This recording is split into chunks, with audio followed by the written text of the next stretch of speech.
Bonjour à tous et bienvenue dans cette nouvelle entrevue. Nous sommes aujourd'hui avec Anatoly Livry.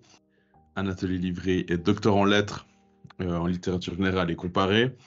Et aujourd'hui, nous allons discuter de plusieurs sujets, notamment le féminisme, le racisme anti-blanc ou encore les droites en France ou encore en Suisse.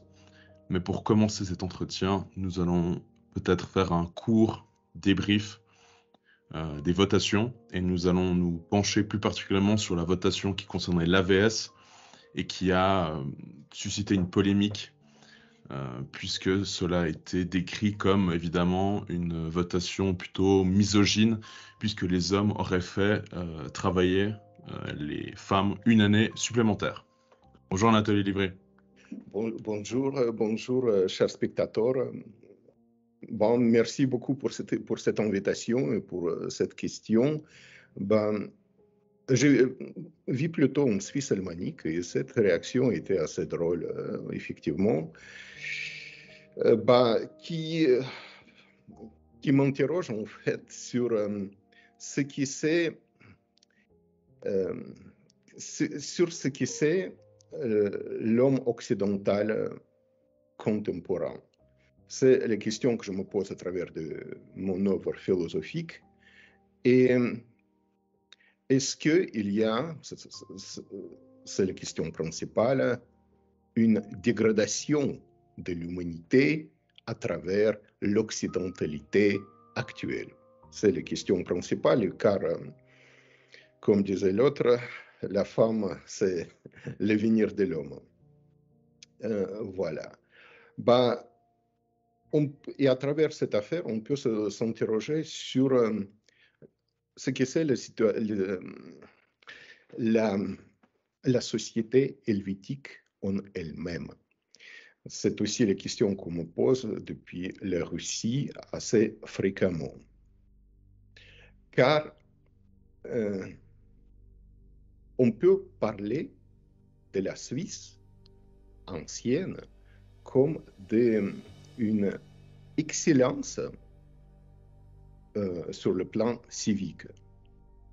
Et on prend tout ce qui a fait notre Suisse, car je suis suisse, grande. Sa neutralité, sa puissance militaire liée à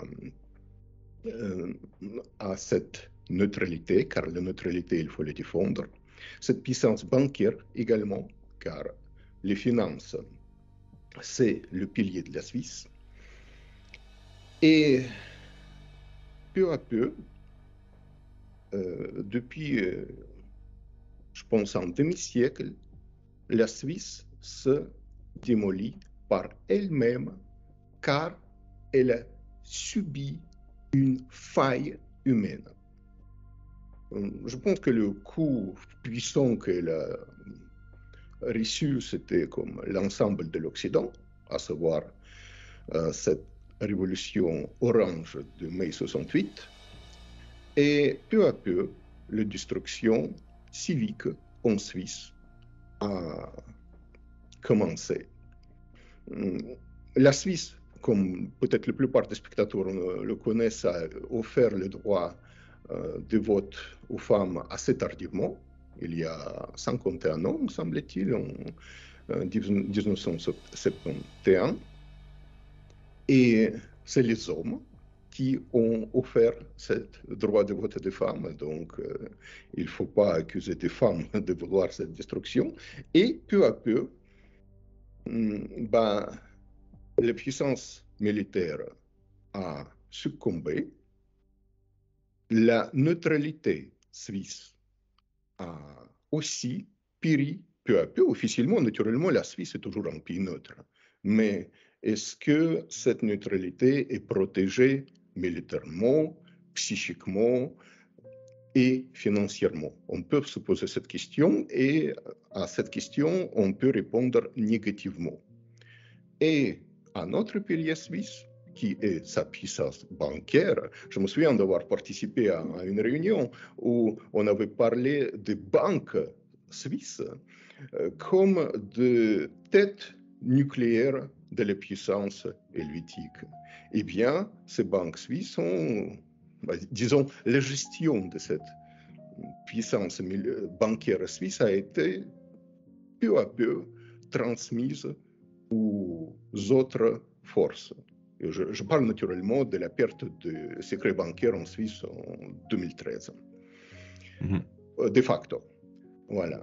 Et tout ce qui a fait de la Suisse un pays unique pendant de longs siècles a abouti à une faille humaine, laquelle on le retrouve aisément dans le discours droit de l'homiste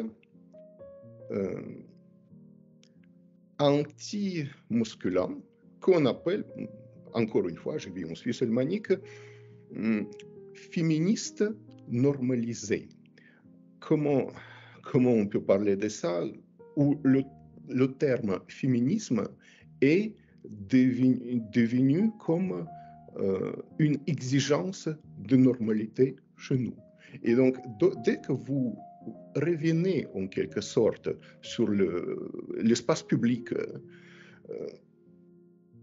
et sur ces piliers qui ont fait la Suisse, sa puissance militaire, sa puissance, son égoïsme bancaire, sa neutralité protégée militairement, son logos construit verticalement, eh bien, on vous jette au visage cette normalité féministe.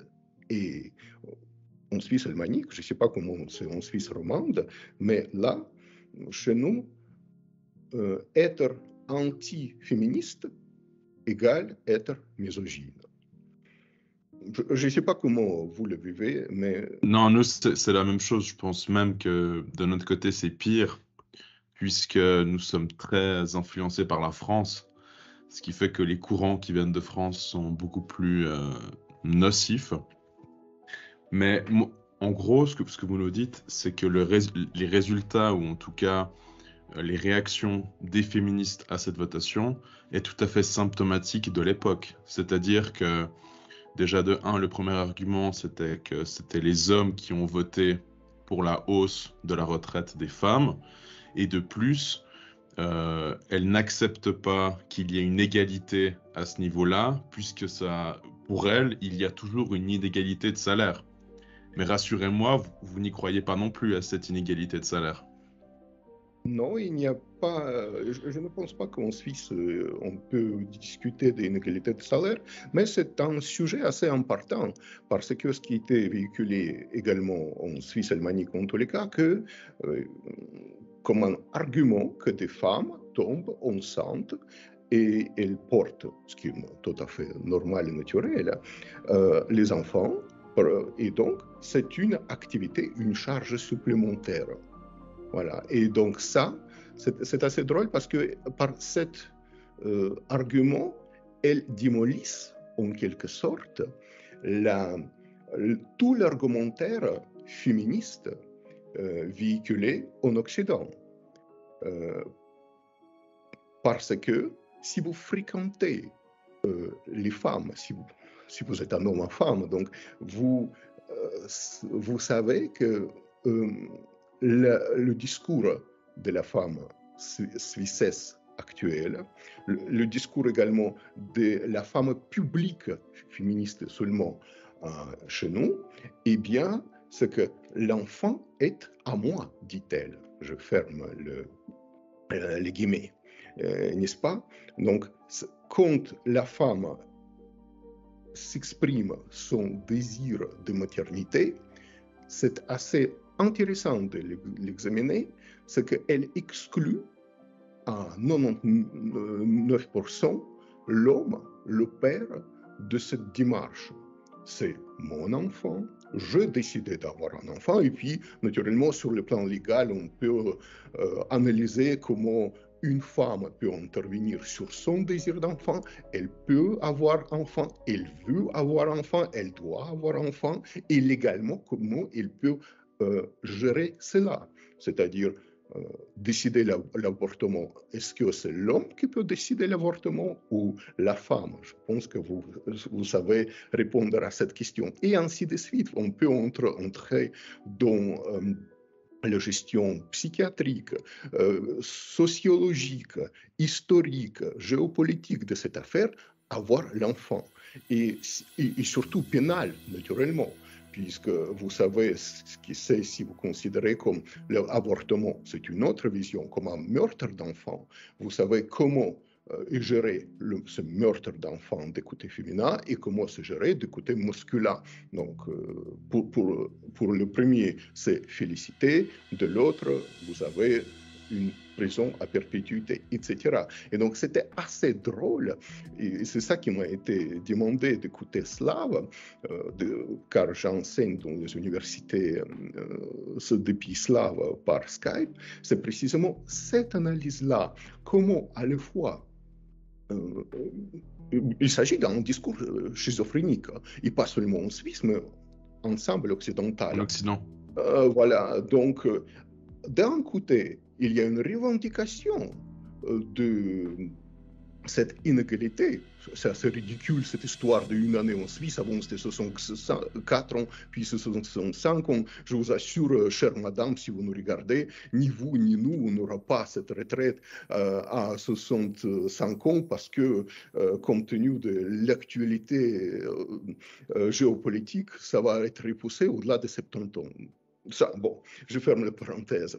Mais c'est assez drôle comment cette chicanerie vraiment d'une année, de cette nuance assez insignifiante, comment la schizophrénie féministe a pu s'exprimer. C'est assez drôle. C'est-à-dire, d'un côté, moi, j'ouvre les guillemets, je suis une femme, je porte l'enfant, donc c'est une charge énorme supplémentaire. D'ailleurs, personne ne le conteste, car tout discours de mal traditionnaliste, c'est que la femme, c'est son rôle premier, et de porter l'enfant, et que d'ailleurs, entre parenthèses, il y avait un autre discours assez drôle que la femme, si vous lisiez la presse almanique, il me semble dans le journal roman 24 heures, il y avait aussi cela, que la femme ne doit pas souffrir de règles. Et en plus, et donc il y avait aussi tout un discours très important du côté féministe, anglo-saxon,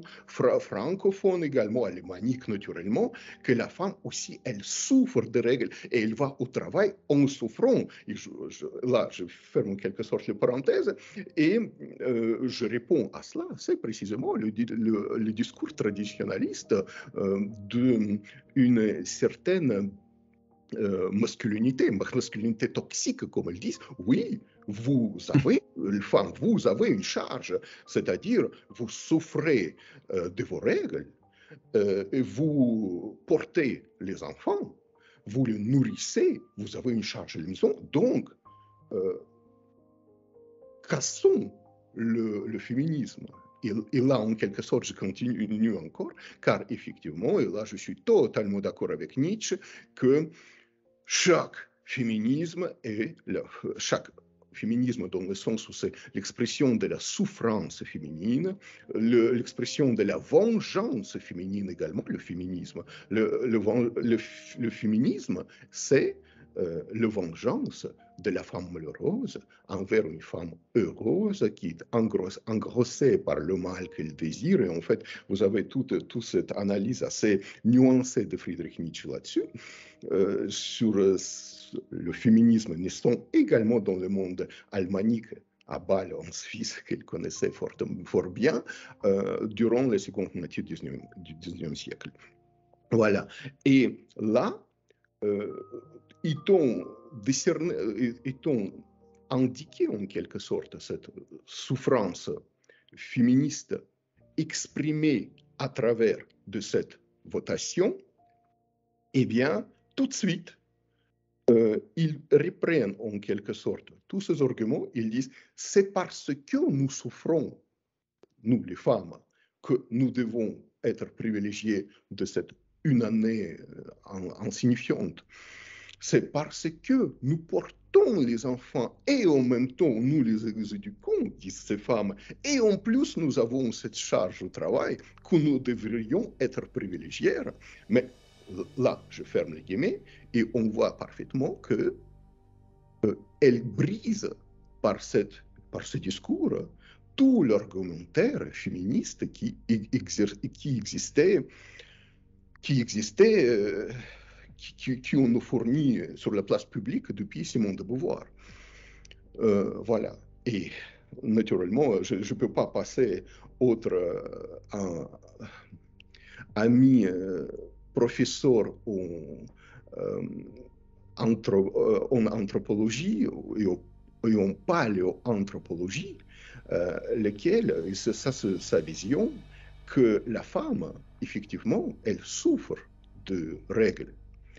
Et effectivement, c'est une espèce de vengeance de la nature envers Homo sapiens, et le femelle de Homo sapiens, parce que c'est la nature elle-même qui la pousse à avoir des enfants et à nourrir ses enfants par elle-même, c'est ce qui d'ailleurs déteste des féministes actuelles, et que, toujours selon cette professeur de paléoanthropologie, je fréquente également ces cercles médicaux qui vous précisent des choses que notre philosophie académique nous refuse actuellement, que si la femme de Homo sapiens occidentale suivait ce que la nature lui conseille, que en fait, elle aurait de 20 jusqu'à maximalement 25 règles durant toute son existence. Parce que tomber enceinte, porter l'enfant, puis allaiter, pas de règles pendant ce temps-là, pas de souffrance. Ici, encore une fois, vous revenez à cet féminisme académique que nous finançons dans nos universités. Ne l'oubliez pas, hein, si vous ouvrez le site de l'Université de Genève, de l'Université de Lausanne, et également, vous voyez qu'est-ce qu'on finance. On finance déjà les postes qui sont proposés à des femmes de préférence. C'est vraiment très intéressant de lire. En genré aussi bientôt. Voilà, les femmes sont privilégiées. D'ailleurs, je suis tout à fait pas d'accord avec ça, que les femmes devraient enseigner le logos avec un lambda majuscule. Je pense que ça devrait être destiné, ça doit être le travail des représentants d'une masculinité toxique. Mais effectivement, le problème des règles, de douleur qu'elles subissent, c'est un problème chez elles, à la fois civique et philosophique. C'est-à-dire, c'est l'oppression de la nature qu'elles combattent. Et effectivement, on peut critiquer également le discours féministe comme le discours d'une femme souffrante à des règles et qui veut se venger de cette nature en éventuellement s'attaquant à l'homme, au mal, et surtout à travers cet homme s'attaquant à une femme heureuse et à ses enfants, et à travers en quelque sorte sa camarade heureuse, rendue heureuse par le mal, toujours malfaisant naturellement, et la nature par elle-même, c'est le désir meurtrier du féminisme qui s'exprime. Et naturellement, quand on souffre, qu'on vit dans une souffrance, si c'est cette souffrance circulaire, si on attend déjà cette souffrance qu'elle revient, si on le perçoit comme une injustice qui revient environ toutes les 4 semaines, effectivement, on devient l'être de ressentiment par excellence, comme disait Nietzsche encore depuis la naissance des tragédies. Voilà. Merci. On a parlé brièvement des causes du féminisme actuel. Donc il y avait mai 68. Est-ce que pour vous, par exemple, la déchristianisation ambiante actuelle, qui fait foi depuis 1789, pourrait être un facteur supplémentaire à cette déchristianisation, ou pour vous, ce n'est pas un sujet? Merci pour votre question, mais effectivement, localement, oui. Anthropologiquement, naturellement, non, parce que si vous voyez ce qui se passe, par exemple, dans une société, dans une certaine société iranienne seulement, qui n'est pas du tout chrétienne, eh bien, il suffit de voir comment on manipule les tendances de souffrance féminine en Iran. C'est-à-dire, il suffit que euh, quelques entreprises étatiques militaires d'Iran annoncent leur désir leur désir éventuel de, sur le plan international, officiel, de vendre les drones militaires à la Russie. Et les drones militaires extrêmement utiles parce que, en fait, c'est en quelque sorte les drones kamikazes jetables qui coûtent assez peu et donc qu'on peut envoyer dans une mission et on peut dire quasi les sacrifier. Donc c'est pas du tout ce qu'utilise côté opposé du côté ukrainien, qui utilise les Bayraktar, ce sont les drones turcs, mais qui sont beaucoup plus coûteux.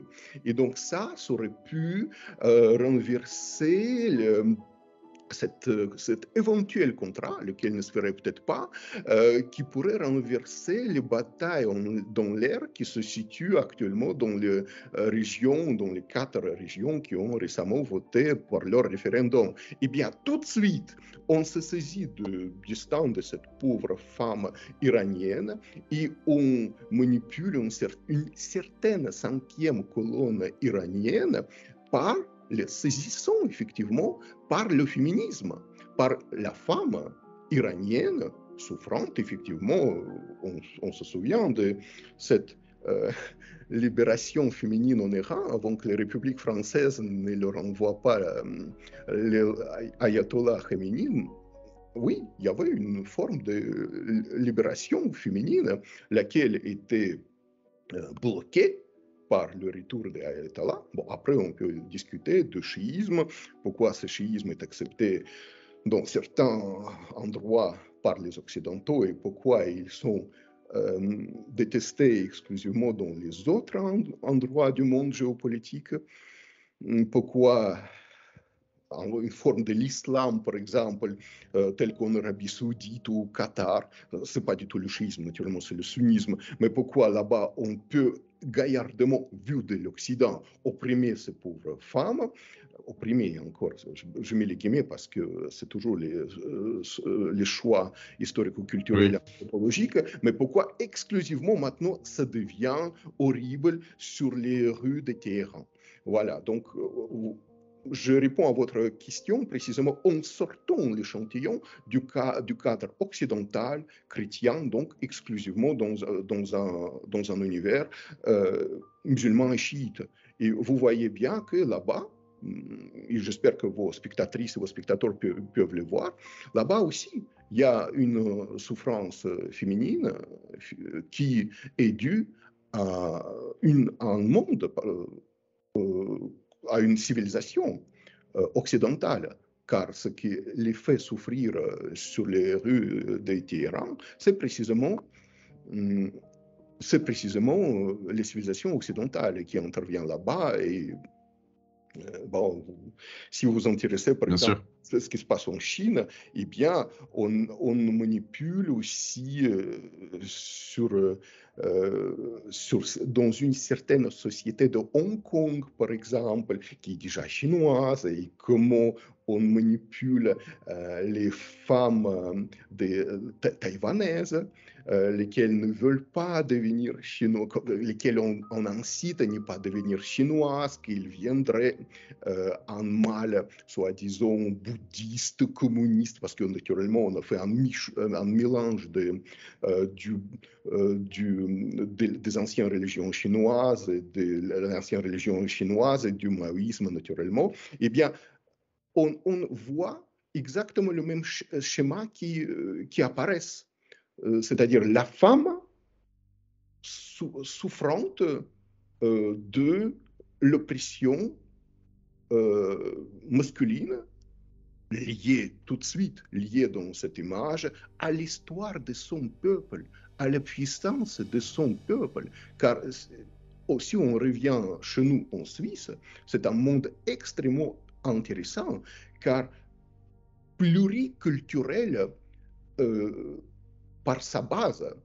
Et donc, on voit qu'est-ce qui c'est la neutralité suisse liée à l'armée suisse et comment on a démoli cette peu à peu. Naturellement, la neutralité existe toujours, l'armée existe toujours officiellement. Que le nom. Que le nom. Oui, bien sûr, il y a aussi l'image, on fait toujours le service militaire, il y a la Suisse. Bon, vous voyez bien de quoi je parle, mais comment, par cette. Je reviens toujours à mon affaire anthropologique, comment, par la baisse en Occident de testostérone, en fait. Ce qu'on appelle la masculinité toxique, c'est cette créativité humaine, parce que chaque manifestation de l'agressivité, à ne pas confondre avec le désir de destruction, agressivité créative, c'est précisément l'expression sur le plan hormonal de testostérone. Eh bien, comment cette expression de testostérone a été chassée? Elle était chassée du monde militaire, peu à peu, pas seulement en Suisse, mais bon, on revient en Suisse, par du monde diplomatique, donc la neutralité a effectivement perdu, puis du monde bancaire. C'était la puissance suisse, c'était sa particularité. Et effectivement, c'est la baisse de testostérone et la montée de œstrogène, si je peux simplifier comme ça naturellement, Bien sûr. qui a pénétré, la montée de œstrogène qui a pénétré les mâles. Donc c'est pour cela que quand on parle actuellement de, comment dire, de patriarcat, on confond souvent le vrai patriarcat qui est fondateur de civilisation, notamment de civilisation de l'État suisse, naturellement, qui est le rôle d'arcane guidé des paters, donc le père, c'est-à-dire le patriarche. Ce n'est pas seulement n'importe quel détenteur de parties génitales masculines. Et donc, c'est les mâles qui se sont fait pénétrer par les hormones, disons, anthropologiquement pas trop masculins. Et puis, on déborde par-delà des frontières suisses et on constate que c'est un fait commun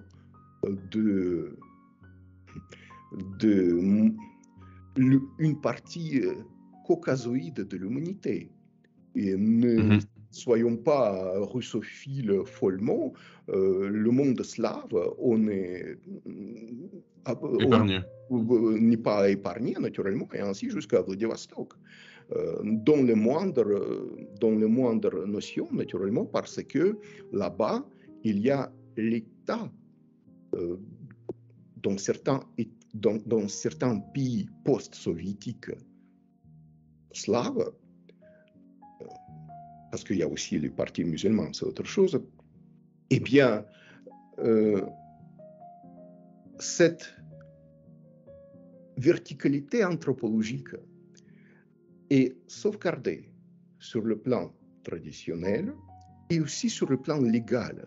Même la constitution russe, par exemple, prévoit que les familles, c'est l'union du père et du mère, que cela se fait dans le but d'avoir des enfants, dans le but de transmettre les traditions et une certaine notion de religiosité est aussi transmise, bien que la Russie soit un pays laïque. Donc, il y a cette glacis soviétique, socialiste, et jamais de pays communistes sur Terre, d'après le marxisme-léninisme. Eh bien, d'abord, le glacis soviétique a sauvegardé cette traditionnalité, et puis il y a une forme de dextérité anthropologique qui a repris l'estafette. Je ne dis pas que ce sont des sociétés parfaites, non. Mais sur ce point de vue, oui. Eh bien, malheureusement, puis je reviens chez nous, une fois comparé cela avec les parties slaves de l'Est, eh bien, je vois que chez nous, c'est assez désespérant. C'est assez désespérant car ces piliers qui ont fait l'excellence étatique suisse, l'équilibre entre les ethnies à l'intérieur de la Confédération, le respect linguistique multiculturel, car la Suisse est précisément historiquement depuis des siècles un pays multiculturel. Même, bon, je suis tout à fait d'accord que le parti roman s'est rajouté donc au début du 19e siècle, mais même du côté alémanique, il y a une diversification énorme, culturelle, civilisationnelle. Et effectivement, la neutralité qui est une force, n'est-ce pas, liée à l'armée. Et c'est ça qui est sapé constamment par cet élargissement de fenêtres d'Overton, car certains référendums, certaines consultations se font précisément pour manipuler l'opinion, pour ouvrir cette fenêtre d'Overton et pour démontrer que cela est possible. Vous comprenez cela? Tout à fait. Si on étudie l'histoire suisse, l'histoire militaire suisse, on comprend que cette neutralité se manifestait toujours arme à la main. C'est-à-dire, chaque fois que la neutralité suisse était menacée, même il y avait une éventualité, en Suisse, on réagissait d'une façon violente, masculine, militaire. Là, on parle de cette mobilisation partielle en Russie. Ne l'oublions pas que le 1er septembre de 1939, dès que l'Allemagne règle ses comptes avec la jeune Pologne et la Grande-Bretagne déclare la guerre à l'Allemagne, au 1er septembre 1939, et quelques jours plus tard, c'est la France qui s'y joint, donc en déclarant la guerre à l'Allemagne, c'est pas l'inverse, eh bien, tout de suite, au 1er septembre de 1939, c'est la Suisse qui déclare, qui proclame la mobilisation générale. Il lisait ce qui se passe, c'est-à-dire les hommes ne peuvent plus, les hommes qui peuvent faire l'armée peuvent plus quitter le territoire. On ne peut plus avoir tous les engins qui peuvent servir l'armée. Les particuliers doivent les transmettre à l'armée. Cet avis de mobilisation, je me souviens, rappelle que les communes doivent fournir toutes les bétails qu'il faut, genre les chevaux, des mulets, à l'armée, c'est-à-dire vous ne me parlez même pas. Et si quelqu'un ose, vous lisez ce texte de mobilisation générale de Suisse première de 1er septembre 1939, c'est pire que ce qui se passe actuellement en Russie. Oser seulement n'y pas répondre à cet ordre. Et par la suite, c'est le général Guisan qui est le chef de l'armée, eh bien, dès qu'il y a une possibilité que les troupes allemandes traversent la frontière suisse pour se déplacer, pour le traverser surtout, eh bien, il y a toujours, tout de suite, une négociation de force. Par exemple, en 1943, il y a une négociation avec un certain représentant de Waffen-SS célèbre pour que les troupes allemandes collées à la frontière suisse ne le traversent pas.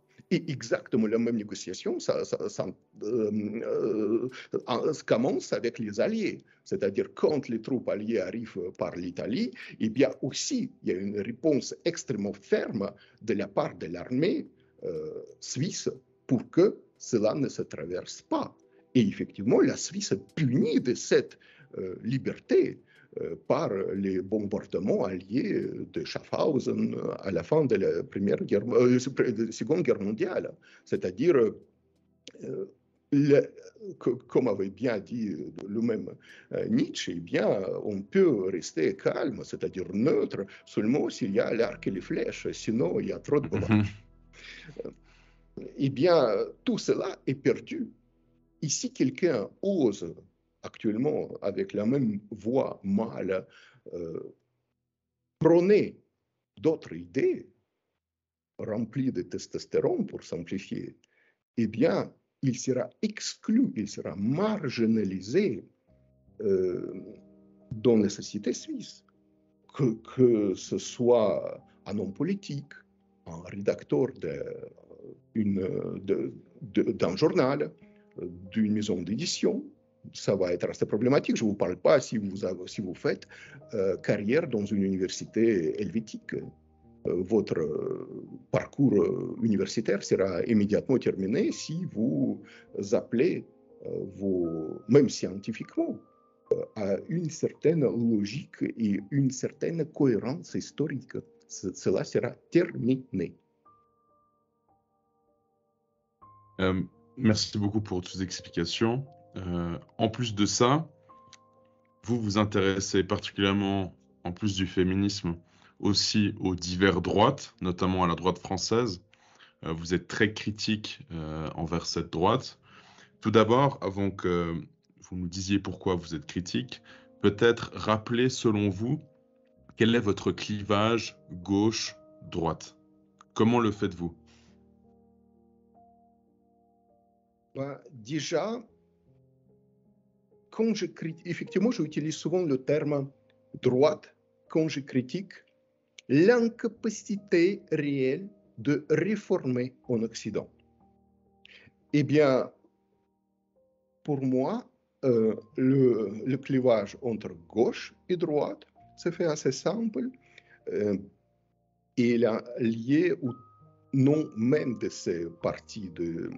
C'est une vision de ces partis, c'est-à-dire une vision philologico-théologique, c'est-à-dire quand on se situe à la droite des seigneurs, on est Ben Yamin, eh bien, on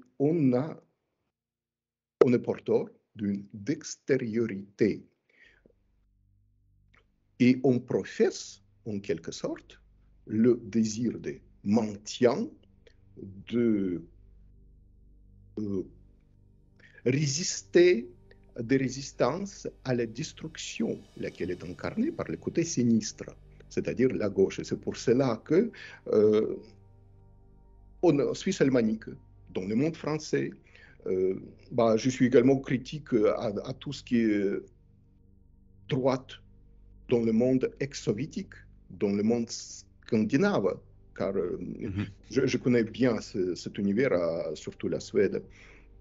Effectivement, je m'adresse ma critique exclusivement à ceux qui sont, par leur nom, se proclament comme défenseurs d'une certaine forme de traditionnalisme, de rigueur, de dextérité. Et pourquoi je porte de plus en plus cette critique et que je le dispatche en quelque sorte lors de mes séminaires académiques, parce que j'estime que compte tenu de plusieurs générations de professeurs universitaires en Occident qui ont élevé une certaine pseudo-élite politique de droite, cette droite est incapable à des réformes réelles. On a éduqué en Occident d'abord une certaine normalité professorale de droite qui, elle, se comporte comme gourou auprès des hommes et des femmes, et après plusieurs d'autres genders de plus en plus nombreux, de droite. Et je constate qu'il y a une forte faille anthropologique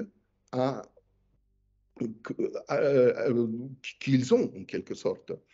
Et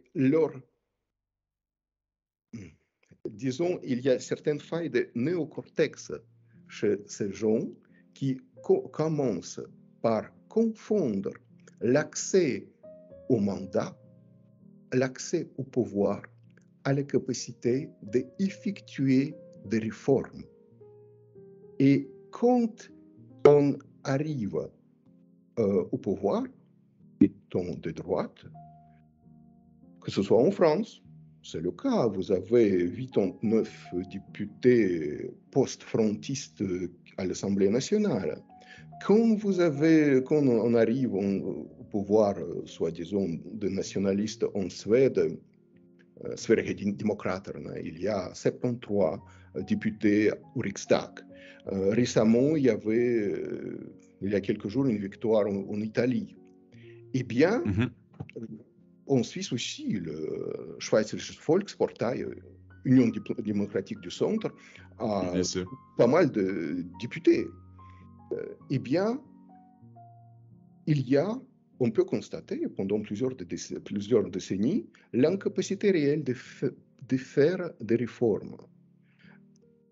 Et là, je commence par poser question d'où se tient cette impossibilité de la dextérité politique d'aller au fond des problèmes, engager les discours de plus en plus liés à la réalité.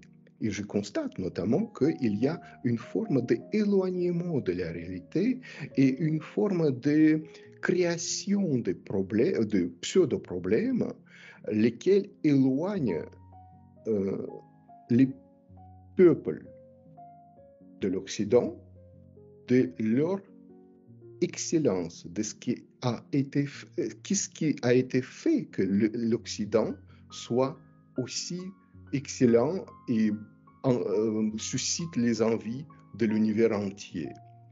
Et donc, il y a une baisse totale, une baisse psychique, une baisse intellectuelle, une baisse des capacités de s'exprimer dans sa langue maternelle, une baisse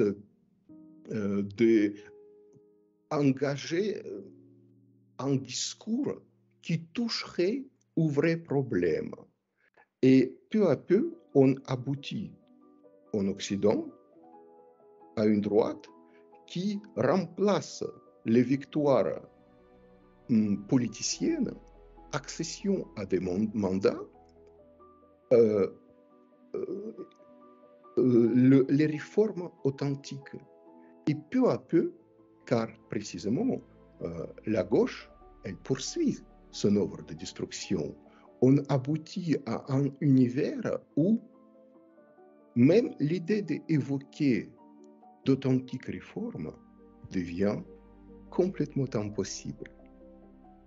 Et là, me semble-t-il que nous nous trouvons à ce point de non-retour où,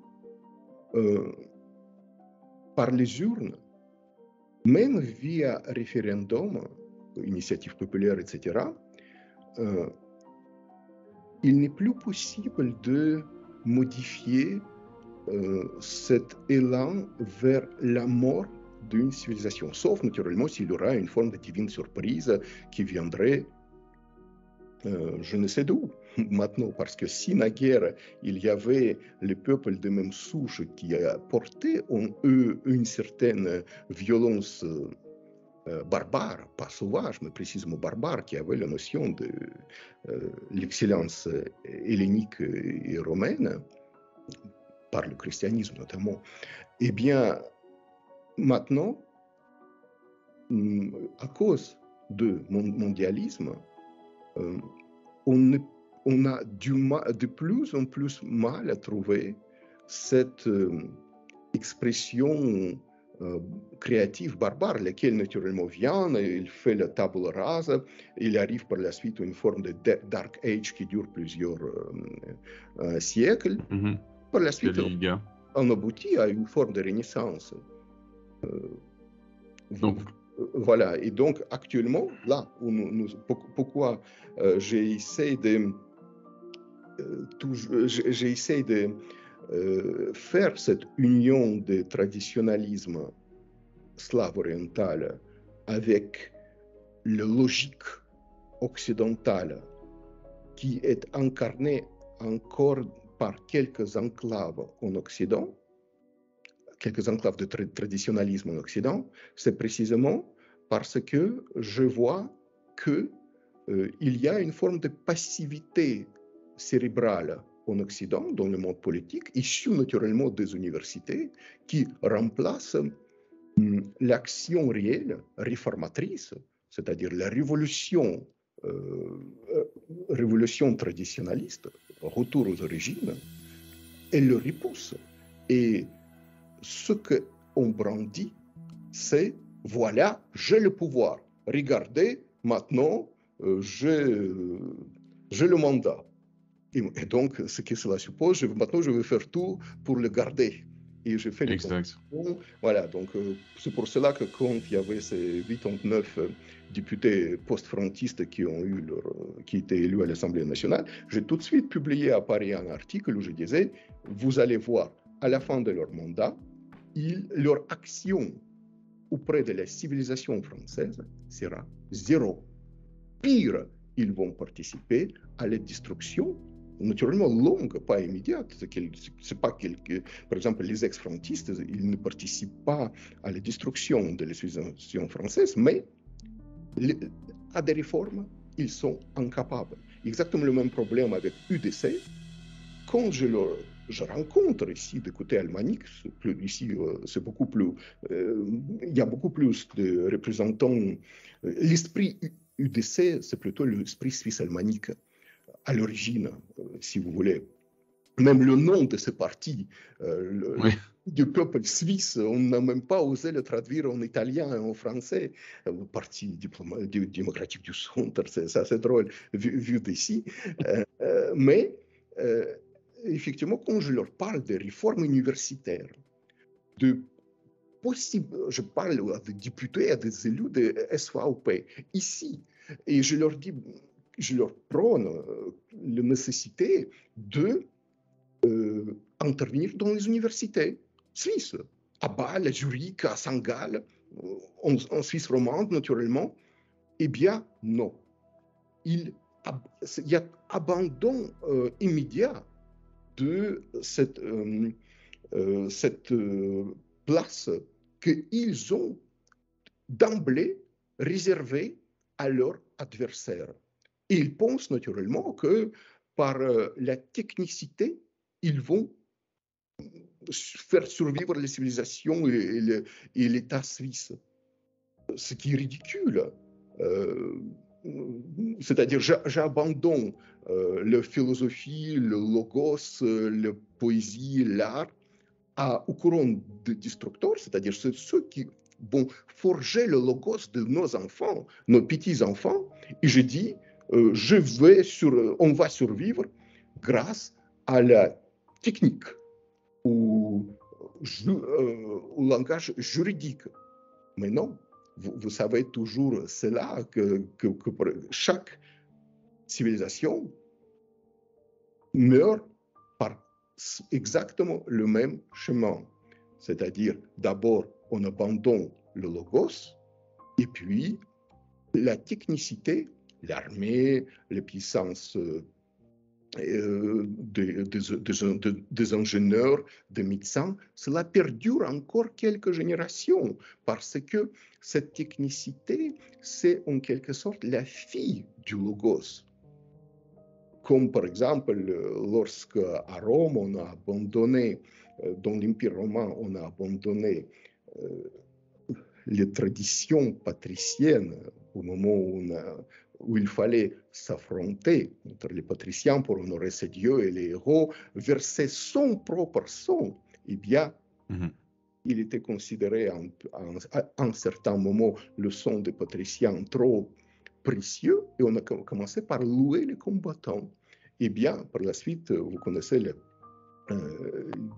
dégénérescence vue par les dieux étrangers, gladiateurs, finances assez dépravées, mais quand même, la technicité romaine a perduré encore pendant quelques siècles même, parce que le mondialisme, il fait une forme d'accélération. Donc là, on vit dans une forme de progrès accélérateur, ce que dans notre époque, au début du troisième millénaire, eh bien, il nous faut moins de temps qu'à l'époque romaine pour parvenir à cette destruction. Eh bien, qu'est-ce qu'on attend qu'est-ce qu'on entend d'écouter de philosophes occidentaux de droite? Eh bien, d'accord, on abandonne la littérature, les philosophies à des courants de destructeurs, mais regardez quand même,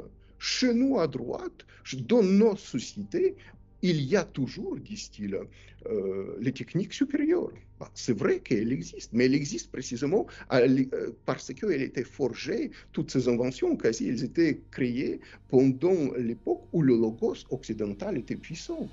Et donc, c'est normal qu'encore pendant quelques générations, vous aurez une supériorité technique, mais vous allez le perdre. Vous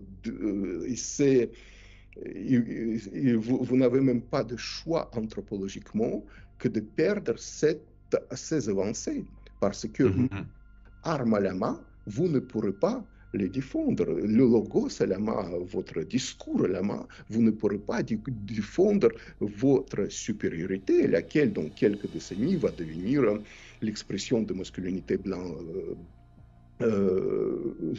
Voilà laquelle il faut combattre. Donc, il y aura ce nivellement par le bas et le logos démolisseur va rattraper votre technicité et vous allez sombrer dans les déchéances. Et c'est parce que nos pères qui avaient cette prétention universitaire d'être supérieurs ont abandonné le logos au côté destructeur. Moi, j'aimerais revenir sur le point que vous avez évoqué précédemment. Pour les personnes qui nous écoutent, est-ce qu'elles peuvent ou est-ce qu'elles doivent encore croire à la démocratie, puisque vous nous dites que de toute façon, quand bien même il y aurait 89 députés Front National, Rassemblement National, il ne pourrait quasiment rien changer. Et visiblement, c'est la même chose pour l'UDC en Suisse au niveau du Conseil national. Donc au final, est-ce que voter a encore une utilité à l'heure actuelle? Vous savez, on peut toujours maintenir, on peut toujours avoir ce réflexe de maintenir, mais il faut se dire qu'on prolonge notre existence civilisationnelle encore pendant quelques décennies, encore pendant quelques années, mais inévitablement, nous allons sombrer.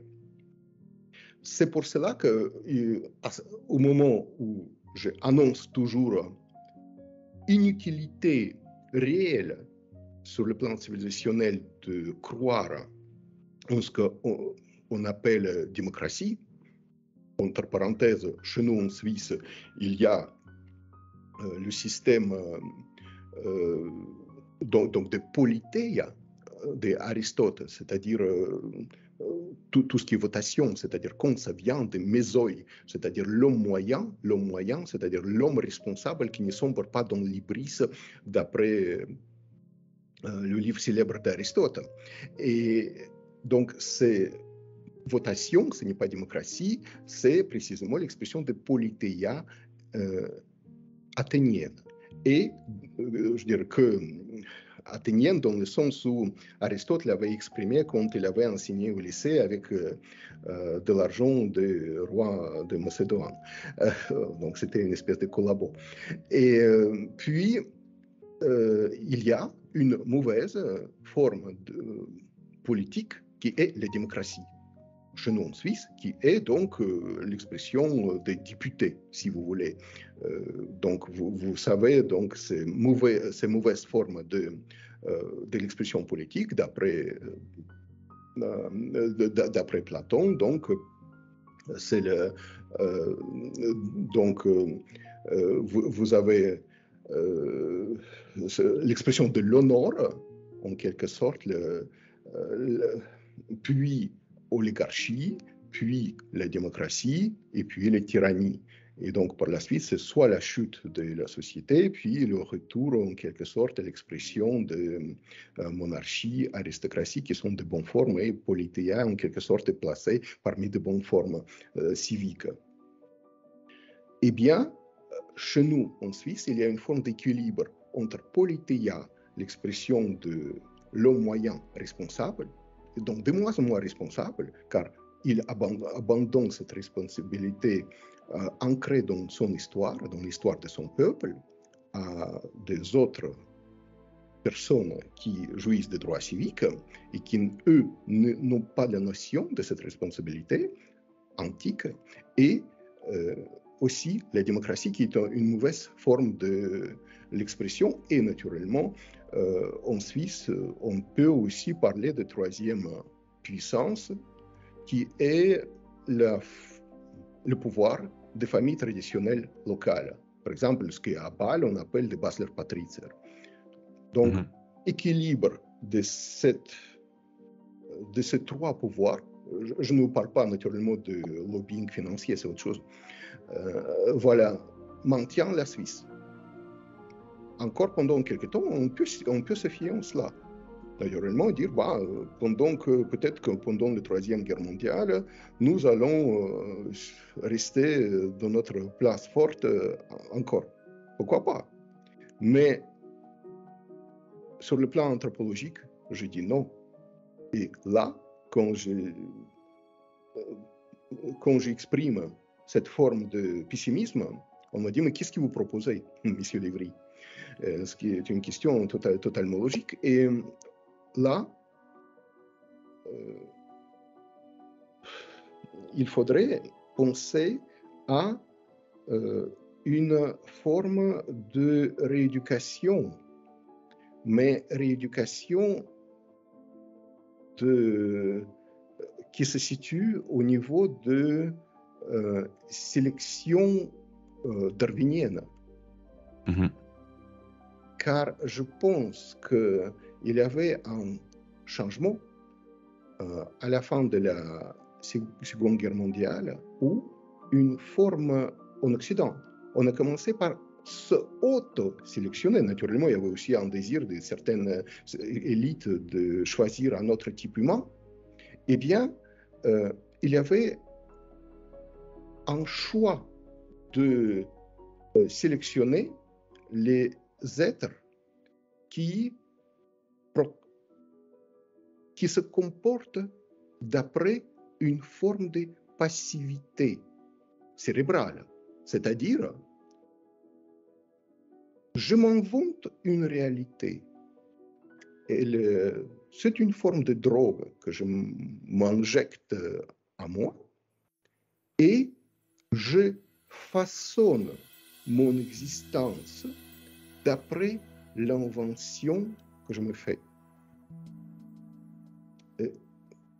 Et peu à peu, cette passivité cérébrale a phagocyté, ça a commencé toujours dans les universités, a phagocyté le monde politique, le monde des finances, le monde de gestion des énergies. Je vous épargne ce qu'on a fait en Europe durant les dernières décennies quant à la gestion des énergies. On peut faire carrément un séminaire annuel là-dessus. Eh bien,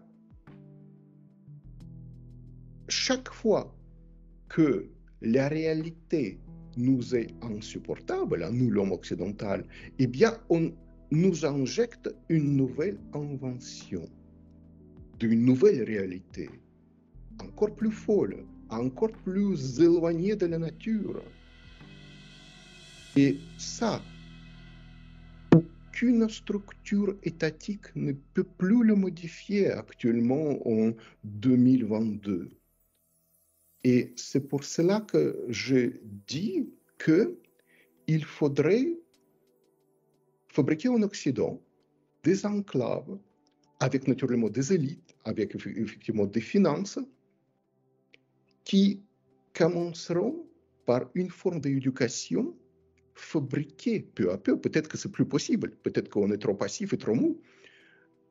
Une humanité à l'ancienne, et pour cela, on aurait besoin de l'union avec d'autres formes de caucasoïdes qui ne sont pas encore éloignées de cette réalité, qui vivent, dont je parlais notamment des Slaves de l'Est, et donc je prônais effectivement une forme d'expatriation, soit physique, soit mentale, vers ces pays, et l'union là-bas avec des puissances politiques.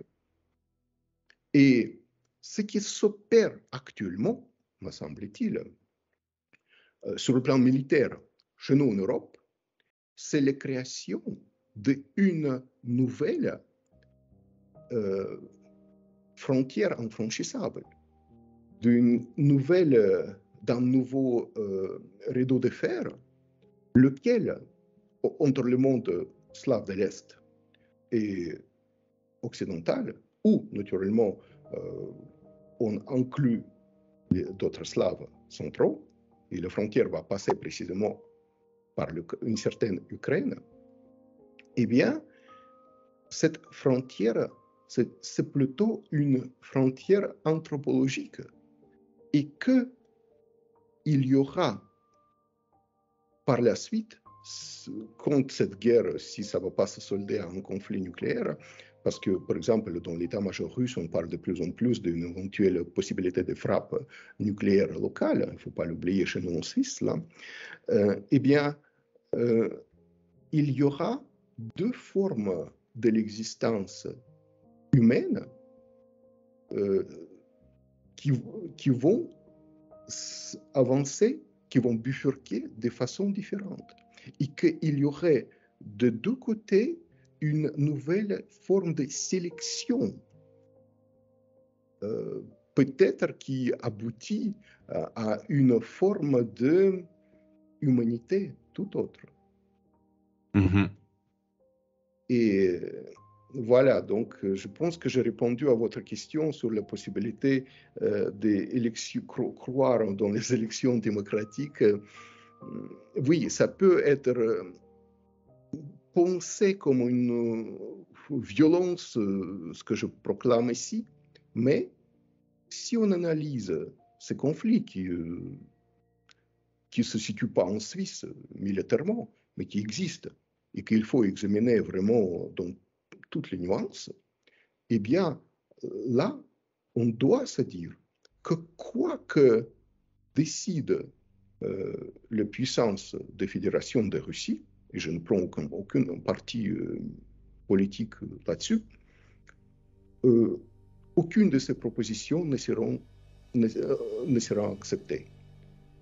Même s'ils disent, voilà, on pose les armes, l'OTAN et les Ukrainiens peuvent venir à Kremlin et refaire le gouvernement chez nous. Même là, je pense que ça ne sera pas accepté jusqu'à ce que les bases anthropologiques des Slaves de l'Est, c'est-à-dire, pour simplifier, des Russes, des Biélorusses, Détruite. seront normalisées. Et c'est une guerre, un affrontement qui est plutôt qui est une forme de guerre d'une humanité blanche contre elle-même, et qui n'est plus nouvelle, puisque naturellement je me penche sur ce sujet.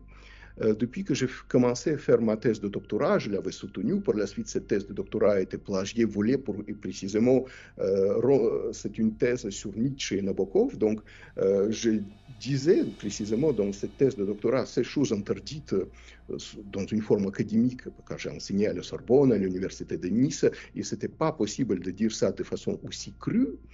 Eh bien, je disais la même chose, c'est-à-dire qu'il y a une forme antique de souffrance dans l'humanité particulièrement, dans l'humanité caucasoïde, pour ne pas dire arienne.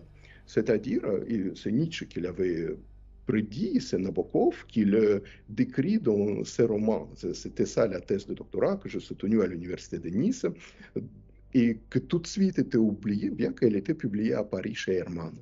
Eh bien, qu'il y ait, et Nietzsche le prend parfaitement dans Die Geburt der Tragödie, qu'il y avait une forme de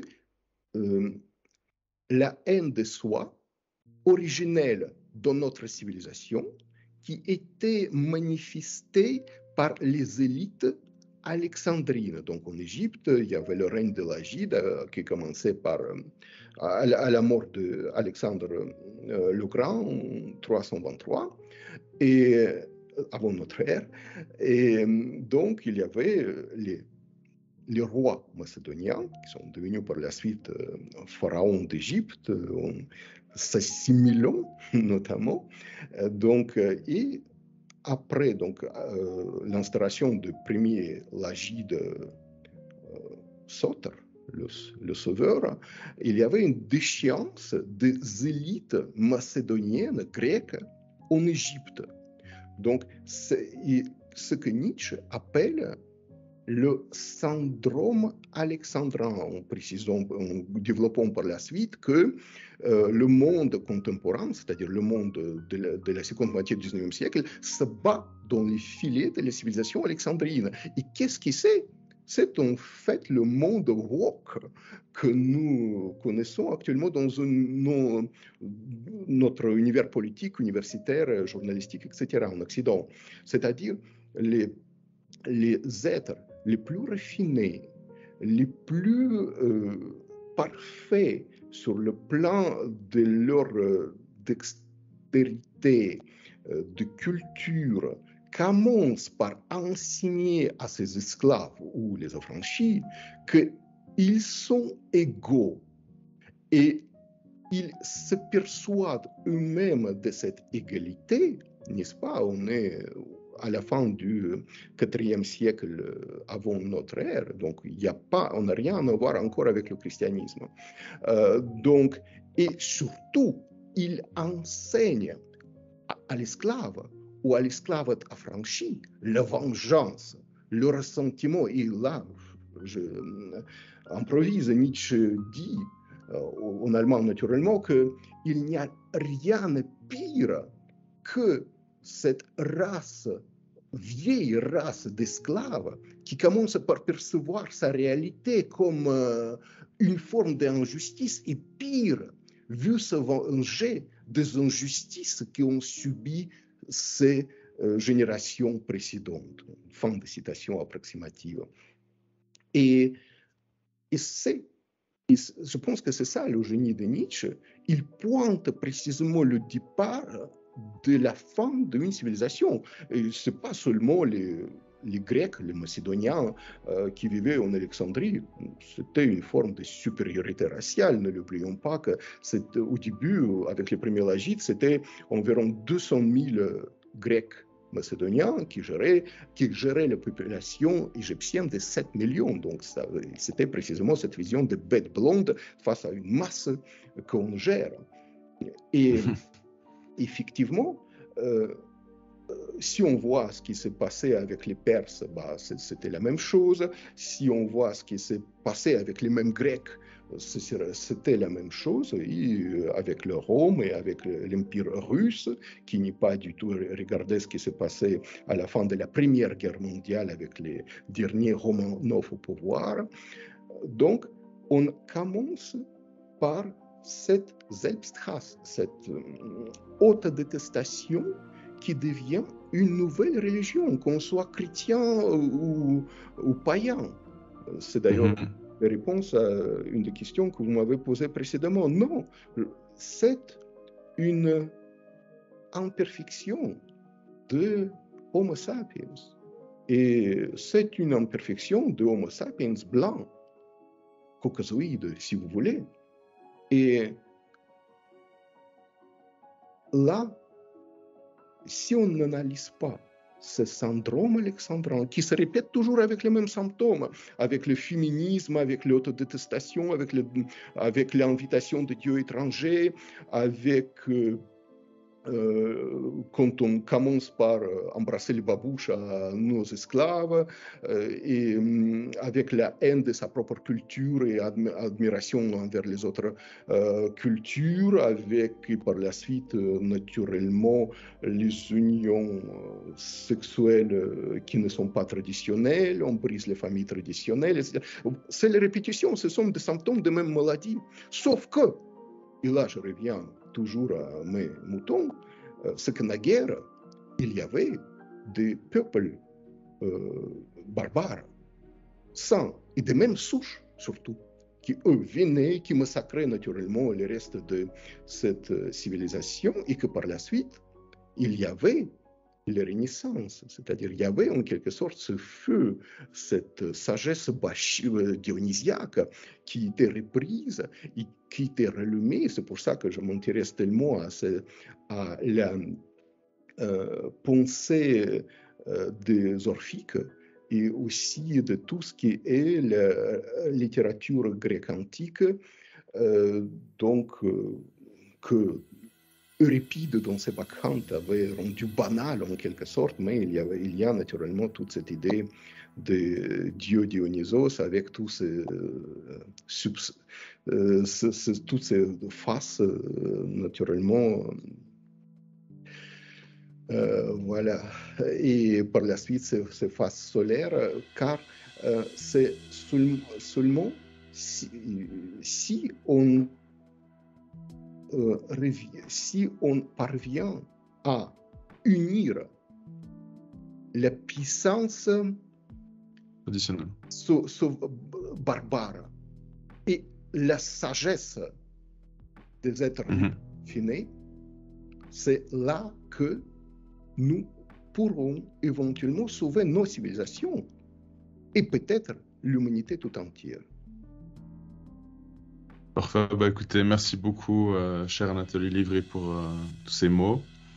Si vous aimez l'entretien, n'hésitez pas à commenter, à partager, à vous abonner, et on se voit très vite pour une prochaine entrevue. À bientôt. Merci. Au revoir.